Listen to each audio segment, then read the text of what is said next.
आप सभी मित्रों को मेरा प्यार भरा नमस्कार। कैसे हैं आप सब लोग? उम्मीद है सब बहुत अच्छे होंगे। मैं भी बिल्कुल ठीक हूँ। सबसे पहले आप सभी को स्वतंत्रता दिवस के 78वें वर्षगांठ की ढेर सारी शुभकामनाएं और हार्दिक बधाई देती हूँ और उम्मीद करती हूँ आप लोग बहुत अच्छे होंगे। तो आज संपूर्ण भारत में स्वतंत्रता दिवस का समारोह उत्सव से हर्ष से उल्लास से मनाया जा रहा है। अभी अभी हम भी स्कूल से आए हैं। स्कूल में थोड़ा सा प्रोग्राम था बच्चों का। तो आज भारत 78वां वर्षगांठ मना रहा है। 78 साल स्वतंत्र हुए हो गए भारत को। तो आप लोगों को क्या लगता है कि भारत हमारा संपूर्ण रूप से स्वतंत्र हो चुका है? मुझे ऐसा बिल्कुल भी नहीं लगता है, क्योंकि अभी भी काफ़ी चीज़ें ऐसी हैं जिसमें हमारा भारत स्वतंत्र नहीं है, गुलाम है। पहली बात, जब भारत गुलाम था, अंग्रेज़ों ने जब भारत को गुलाम किया था, सोने की चिड़िया हमारे भारत को कहा जाता था। तो जब अंग्रेज़ों ने गुलाम किया हमारे भारत पे, जब उन लोगों ने कब्जा किया था, तो काफ़ी कुछ हम लोगों ने, काफ़ी कुछ नहीं बहुत कुछ खो दिया था।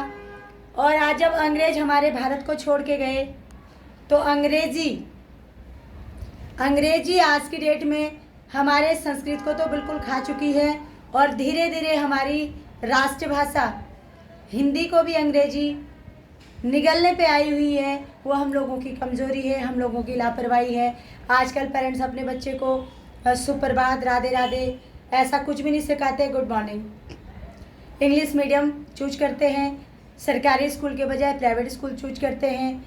हम लोग अपनी हिंदी को, अपनी राष्ट्रभाषा को खुद ही अपने अस्तित्व से हटा रहे हैं अंग्रेजी को वैल्यू दे करके। क्या जिस तरीके से हम अंग्रेजी को यहाँ पे वैल्यू दे रहे हैं, उतनी क्या अंग्रेज हमारी हिंदी को वैल्यू दे रहे हैं? ये सोचने वाली बात है। संस्कृत का तो अस्तित्व एक तरीके से आप लोग देखो तो बहुत ही कम हो चुका है। अगर ऐसे ही हम अंग्रेजी को बढ़ावा देते रहे तो धीरे धीरे हमारी हिंदी भी ख़त्म हो जाएगी।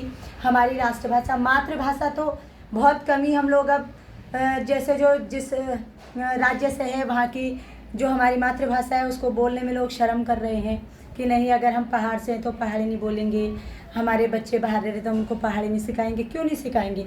सबसे पहले हमारी पहाड़ी भाषा आती है, उसके बाद राष्ट्रभाषा आती है, अदर का नंबर बाद में आता है ना।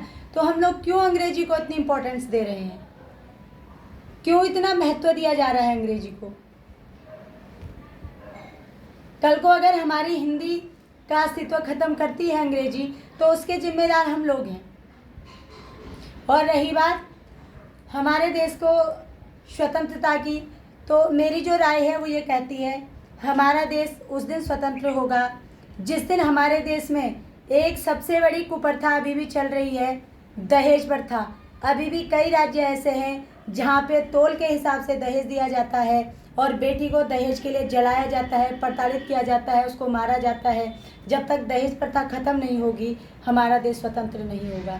जब तक निर्मम हो रही हत्याएं बंद नहीं होंगी हमारा देश स्वतंत्र नहीं होगा।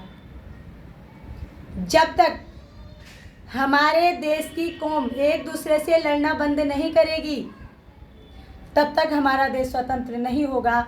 और जब तक, जो सबसे ज़्यादा ज़रूरी है, हमारे देश के नेता, हमारे देश के जो नेता हैं, नेता एक ऐसा व्यक्ति होता है जो पूरे देश को गाइड करता है। उसकी गाइडलाइंस पे कई लोग चलते हैं, आधा से ज़्यादा लोग चलते हैं। जब तक हमारे नेता राष्ट्र को लूटने के मकसद से नहीं, राष्ट्र को बचाने के मकसद से राष्ट्र में मुखिया बन के आएंगे, तभी हमारा देश स्वतंत्र होगा।